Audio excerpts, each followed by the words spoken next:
Okay, we're back working. Thank you, Scott. And I'm going to add one more thing. If we do one cemetery and the bid comes in within the estimate, we probably have enough money to start the second cemetery, one of the ones at lower estimated costs. So we might be able to get 2 done by Christmas.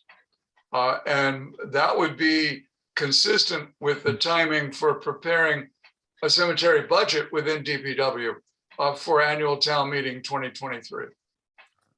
Yeah, I think there's a couple of opportunities. If we've got, say, 2 that look like from your primary numbers, it might fit into the overall budget. Let's bid the bigger of the 2, which I think might be Old North first. And then as soon as we get a good number for that and we lock somebody in, we can immediately post whatever the next cemetery we'd like to put that back out for bid as well, if we're still within our kind of our number, and then we'll know at least what ballparks and what to work with as we get closer. Then we can work with talking to Brian about how we shift funds to other, cemetery accounts. I don't know if that works like, as its own department, whereas here in the DPW, if we need to pull from, as long as it's within our DPW funds, we can kind of shift it to where we need it. If that's the way the cemetery funds would work as well, we then might be able to look forward to, okay, Yeah. what's our next thing? What funds do we have in the accounts from other things, and can we move those around? And then, just keep kind of, as we get prices locked in for one, we can put the next one out to bid and kind of stack the work. So Charlie, I like your plan. That's a good plan. What little I know about town budgeting, I think our funds have got to find a munis account number. And as you say, if it's given some kind of object code within DPW, then we may be good to go. We may not need town meeting, but we certainly need to have it set up so the DPW can access the public funds. Yeah, correct. And then also as we go forward, as cemeteries kind of ties into Parks and Rec, I'm building my budget. Oh, okay. As we go forward for fields and equipment and trucks and personnel and everything else. And as it ties in now to this, back into this department, as it builds, we can start to include, in the annual budget for Parks and Rec, things we need to do for cemeteries. I believe how that is going to start to progress. Okay, well, it sounds like we have the outline of a plan anyway. All right, so my sense is that we have sort of a consensus. Seems to be Old North as the cemetery. Do we have a budget figure on Old North? 86. 86, huh? Oh. And Charlie, we don't have to put 86 down as estimated cost. We could put 90, we could put 95, as long as it's less than the CPC grant. It gives us a little bit of flexibility if Yeah, so the process with this, because it's over 50,000, basically what we'll do is we'll take the scope of work that I provided, and I'll work with, I think Alice is now the new assistant procurement officer in finance. And so she and I will work together to basically take the scope of work, put it in amongst this town contract, and it will get listed on the town website. Sorry, are we talking about Ally Mitchell? It's all just changed the other day. Is it Ally Mitchell? Alice Kellogg, I think. No, okay, it's different. Yeah, Ally works with Ken, I think. Okay, wait a minute, that's Ally Mitchell. Yeah, she works with Ken. This is Oh, somebody different. Yeah, somebody different over in finance department. She's cool. Okay. Stepped in for Rebecca Woodley, moved on from the town out of finance, and then Alice has stepped into her position there. We'll leave it to you. We'll leave it to your very capable hands. So basically, this will go onto the town website for public bid. Right. And so, once it gets posted, like Scotty, if you have contacts, Yeah, I you can just didn't kind of, email you you. can put out to them, hey, this is live on the town webpage. You know, Once- go put in a I number for I have us. 5 good companies that we reached out to a year or so ago that, Right. 3 replied and were interested. So I definitely, and I sent everyone an email of that list, and they're local. So Yeah, but so let's once it make gets sure posted that- on the town website, just like I did when the townwide landscape and the field contract went on, I kind of just gave a nudge to my Yeah. colleagues, like, hey, go, Yeah. you know, because some people don't realize or don't. Yeah, exactly. think that it's posted. So once it posts, you let them know, then they, you know, it's usually posted for a month or 6 weeks for them to get their numbers in, and then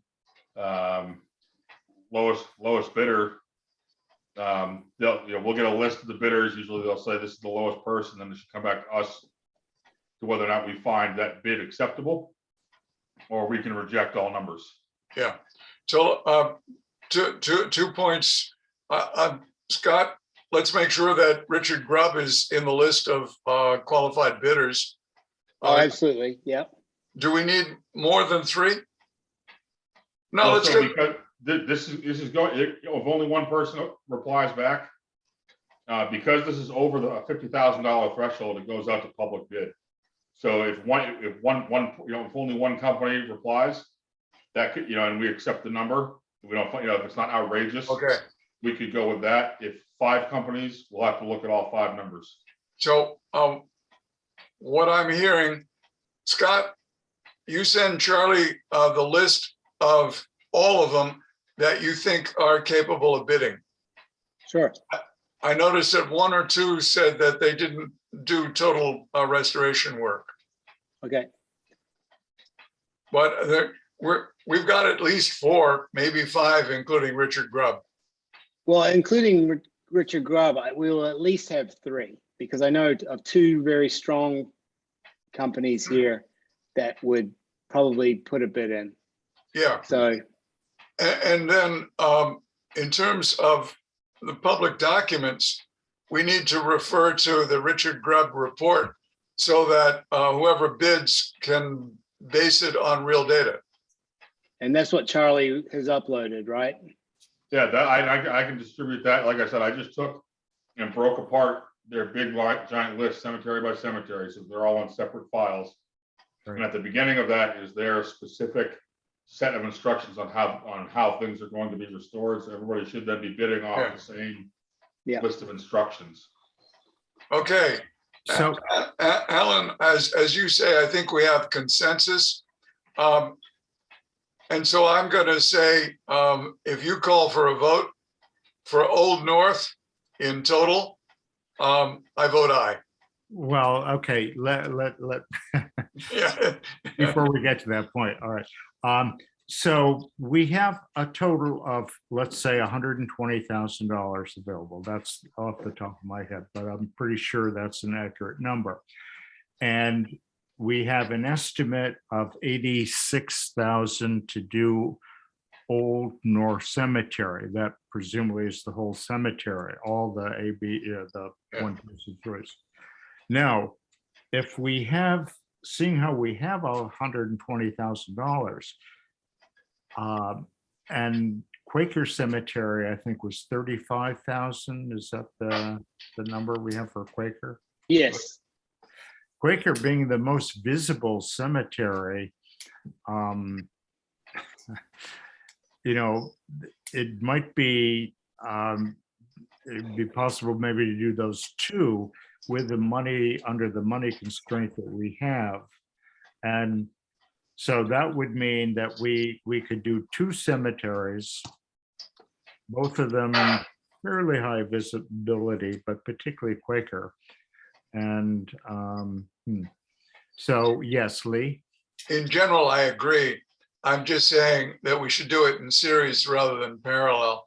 And that just as soon as we have a bid accepted on Old North, we turn around, and if we've got enough money, we do Quaker. And that could all happen within months rather than years. Is that correct? Charlie, is that correct? That's my recommendation, because like I said, these numbers may change Yeah, versus what we get actual back. So we know we've got, $120,000 to work with. If the first one comes in at 80, we can look at our next ballpark, and because once we lock somebody in on a price, exactly.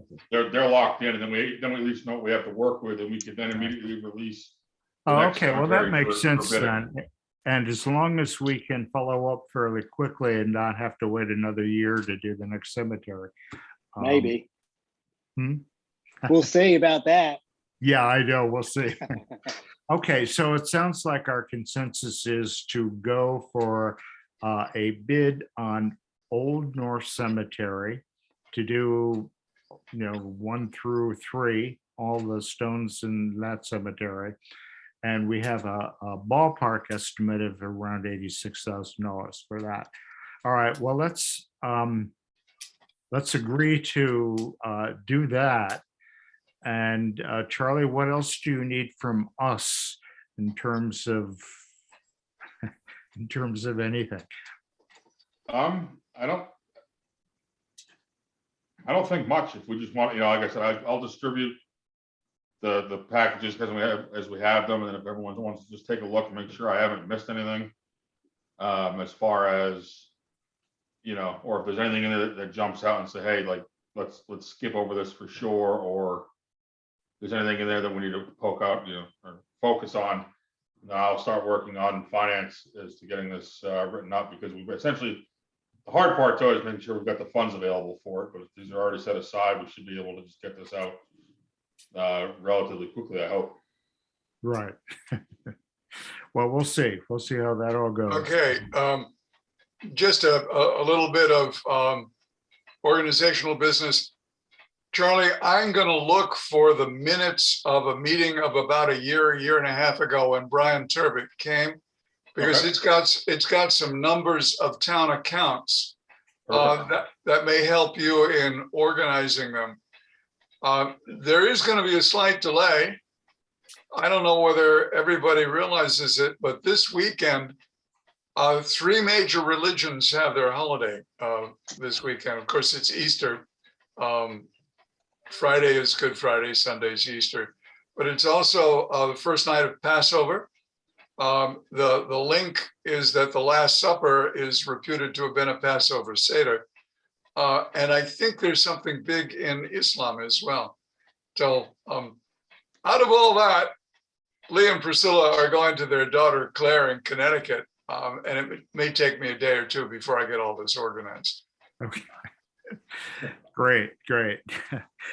All right. I think we've reached a consensus. And The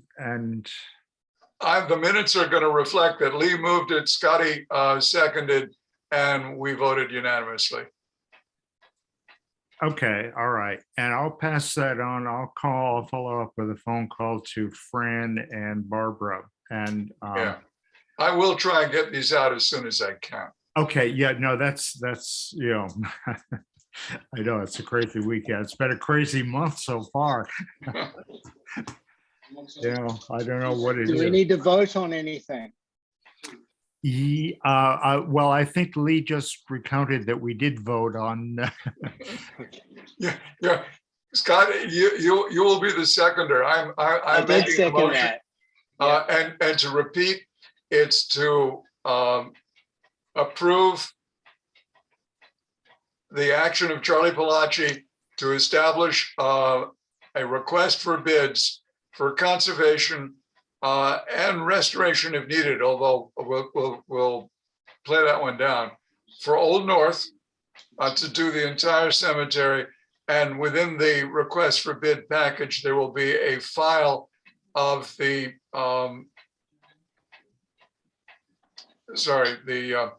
condition reports of the stones monuments in Old North.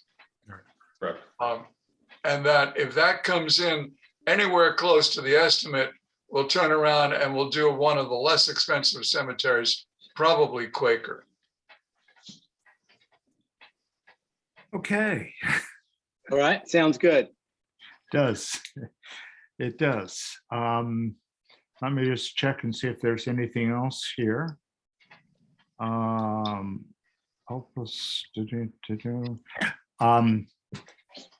We did, at our last meeting, confirmed Sunday, May 22nd from 2 to 3:30. We're going to be doing the inurnment at Pulpus Cemetery at 2 o'clock.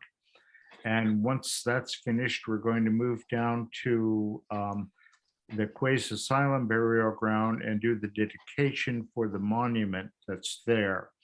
I talked with Charlie last week, and as far as what needs to be done as far as preparation there, digging the 8 holes and the 2 lots and that sort of thing at Pulpus, and the fence corners at Quays Asylum.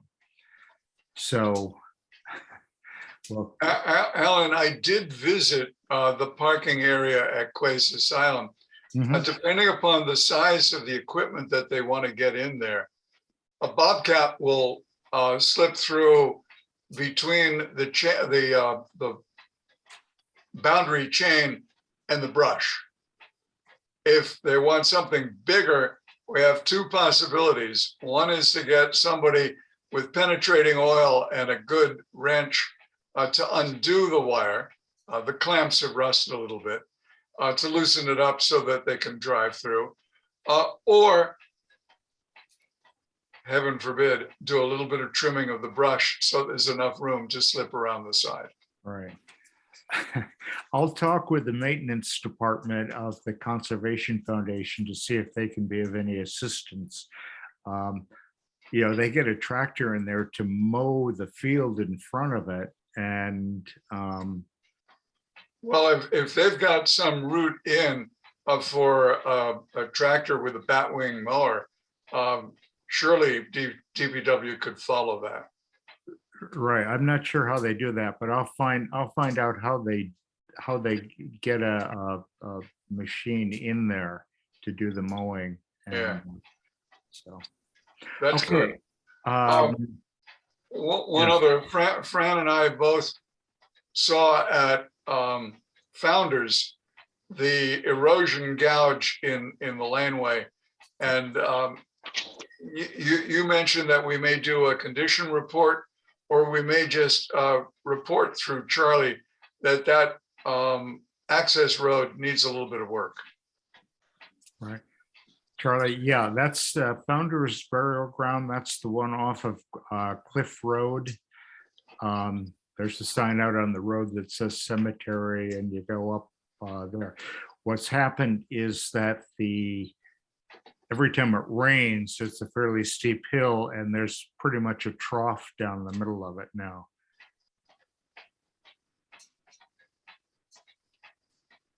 I would say if we can get that done before summer, then we're not under such pressure to do a review of our condition reports. Yeah, good. Okay, is there anything else to come before the meeting this afternoon? There's one thing. Yes, please.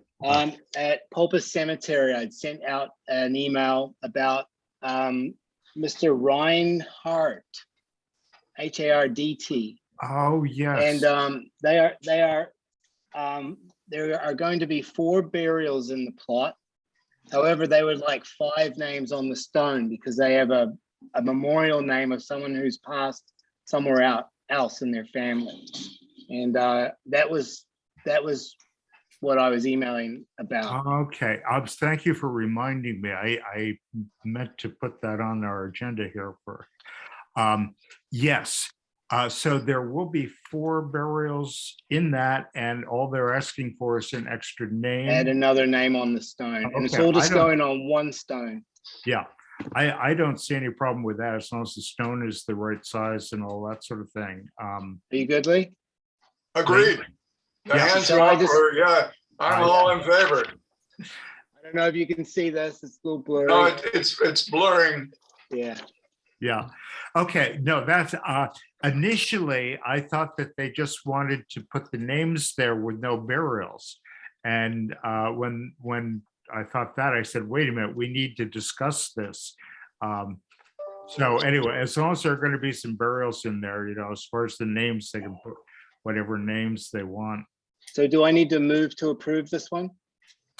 Yeah, why don't we do Well, I that? move to approve the Reinhardt stone, which is a 1x2, and they are going to put 5 names on the stone, 4 of which are going to be buried in the plot, and 1 is a memorial name.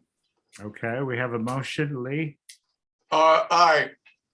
Oh, okay, second, you- Lee, and then Lee Oh, yeah, votes yeah, aye, Lee Scotty seconds and votes Chair aye. votes aye. Yep. Okay. And I vote aye. motion- That Um, motion's Scott, passed. Scott, since we've just taken an action, Mr. Reinhardt, Reinhardt, Yes. first name? Mr. I don't have it with me at the moment. Can I email you that? Yes, please. Okay, I will. No relation, by the way. No, No way, that's clear. Yeah.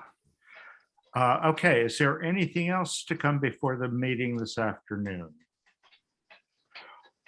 No, but I will point out to Scott that the interment record will only show 4 names.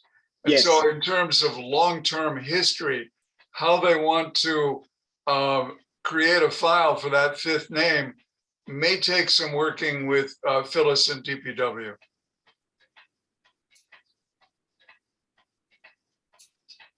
okay. Am I making sense?